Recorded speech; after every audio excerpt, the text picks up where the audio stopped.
नमस्कार, मैं हूं संदीप चौधरी। आज सीधा सवाल में मैं बात करने वाला हूं पिछड़ों की, ओबीसी, अदर बैकवर्ड कास्ट, और जातीय जनगणना की और सर्वे की भी, और साथ ही साथ बात होगी रसोई गैस की, गैस के दामों में कटौती की।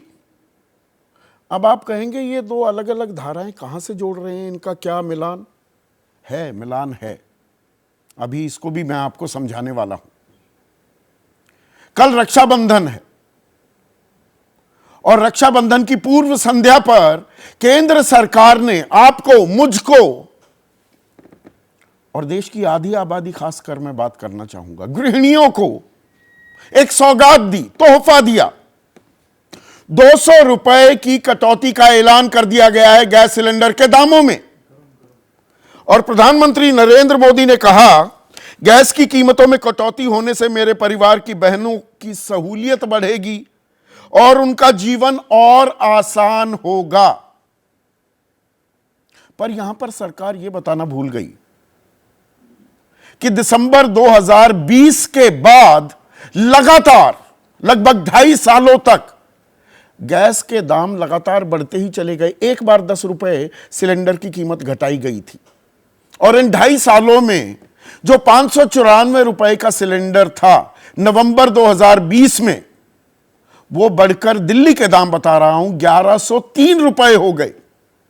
यानी कि 509 रुपए का इजाफा हर सिलेंडर के दाम में।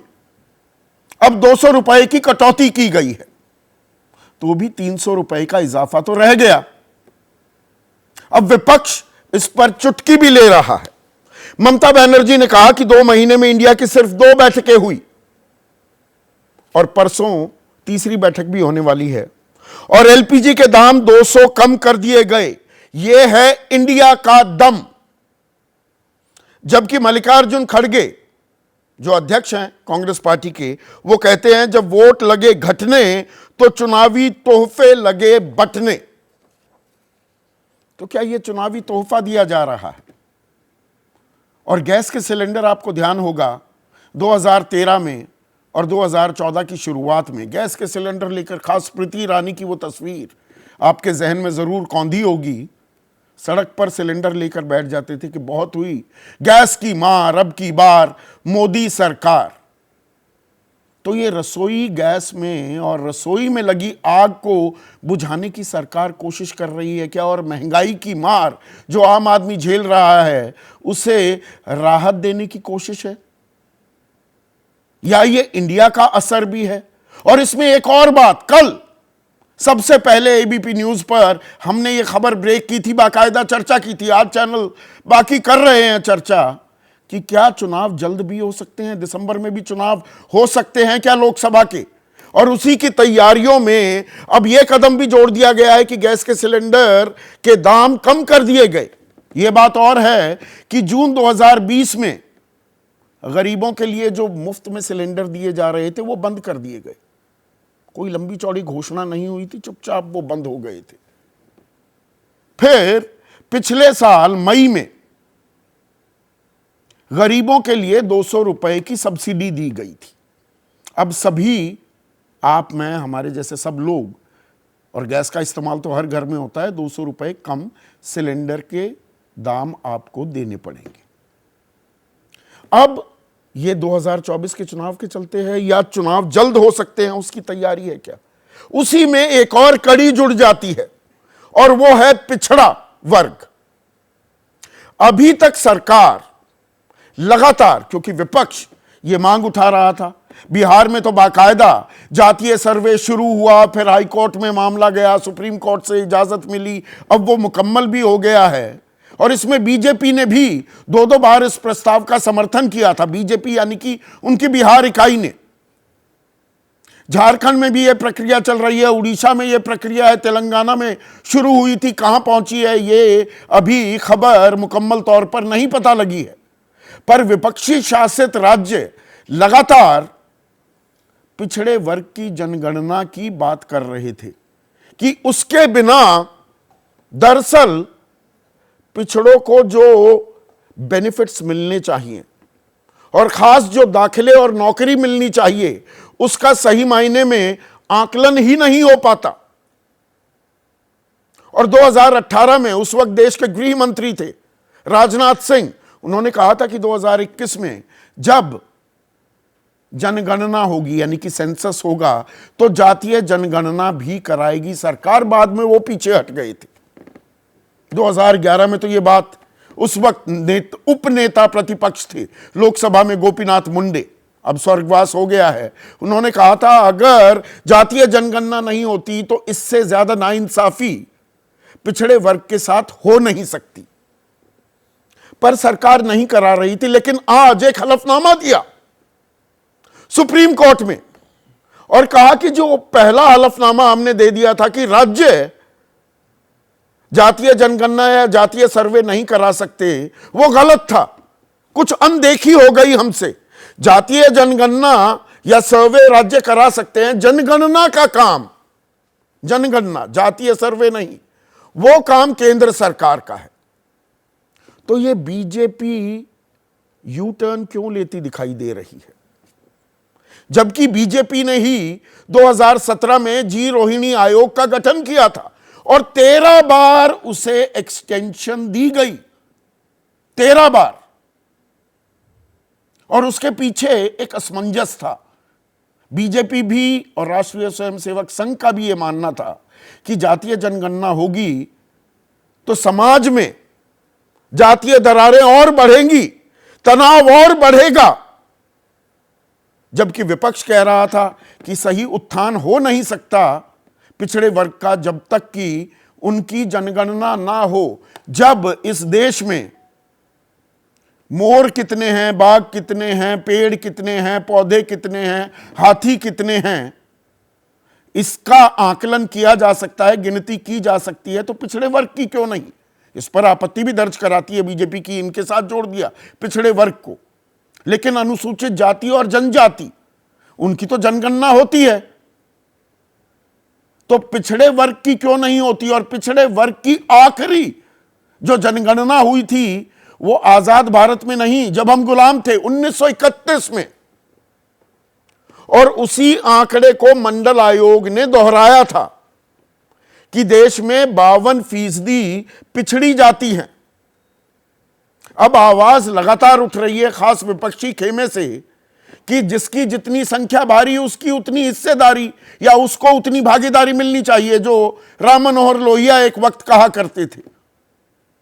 और इसमें पीछे जा रही है बीजेपी।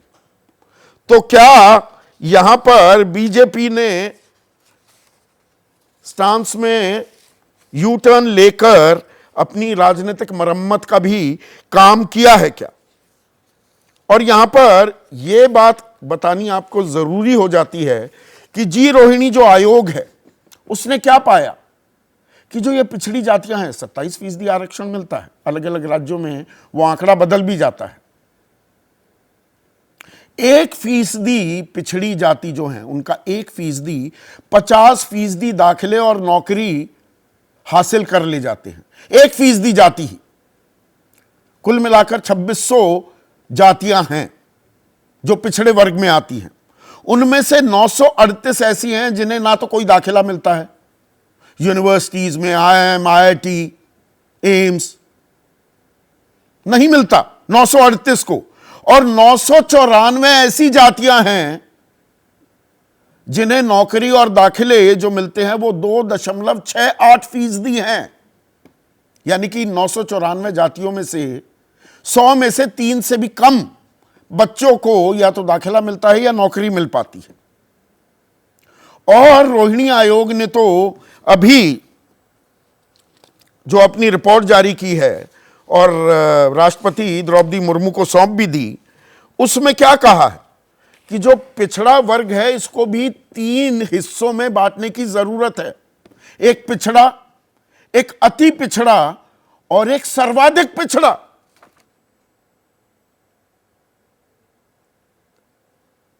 तो अब राज्यों को अधिकार हो जाएगा तो बीजेपी शासित राज्य भी क्या ये करने लगेंगे? सर्वे का काम, जनगणना का काम, इसके संकेत हमें पहले ही मिलने लगे थे। महाराष्ट्र में जहां पर महायुति की सरकार है, यानी कि बीजेपी सरकार में हिस्सेदार तो है, अगुवाई शिंदे कर रहे हैं, एकनाथ शिंदे, उन्होंने शिक्षकों से कहा कि हां भाई जातीय जनगणना कराएंगे, आप परेशान मत होइए। और उप मुख्यमंत्री देवेंद्र फडणवीस, सबसे बड़े नेता जो हैं बीजेपी के महाराष्ट्र में, उन्होंने साफ कहा we are not negative on caste census, यानी कि जातीय जनगणना को लेकर हम नकारात्मक नहीं हैं। तो आप मिलान समझे, एक तरफ आम आदमी खास गरीब पर निगाहें कि जी हमने गैस के दाम घटा दिए, और दूसरी तरफ कि भाई ये जो पिछड़ा वोट बैंक है, और इस वोट बैंक की खास बात क्या है ये भी आपको बताना जरूरी हो जाता है। ये इतना अहम क्यों है किसी भी चुनावी रणनीति में। 1996 में बीजेपी के खाते में कुल पिछड़े वर्ग का 19% वोट बैंक आया था, और कांग्रेस के खाते 25% वोट लगे थे पिछड़े वर्ग के।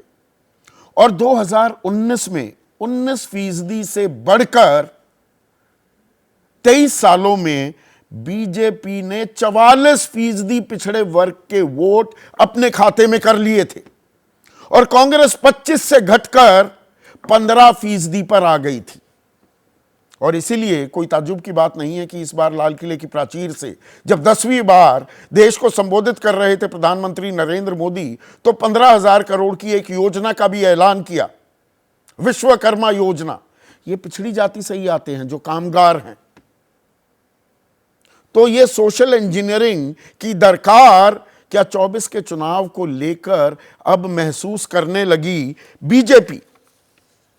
तो आज इन दोनों ही पहलुओं पर हम चर्चा करने वाले हैं। जैसे ही घड़ी का काटा दोपहर 2:30 पे आए, बबीता जी का दिल सास बहू साजिश के लिए मचल जाए। और ये है इनकी बहू, पूरे दिन ऑफिस की टेंशन हो जाए गॉन जब ये करें अपना फेवरेट शो फ्री टाइम पे ऑन। इनकी तरह आप भी देखें अपना फेवरेट शो अपने टाइम पर, और डाउनलोड कीजिए एबीपी लाइव ऐप अपने स्मार्ट टीवी पर।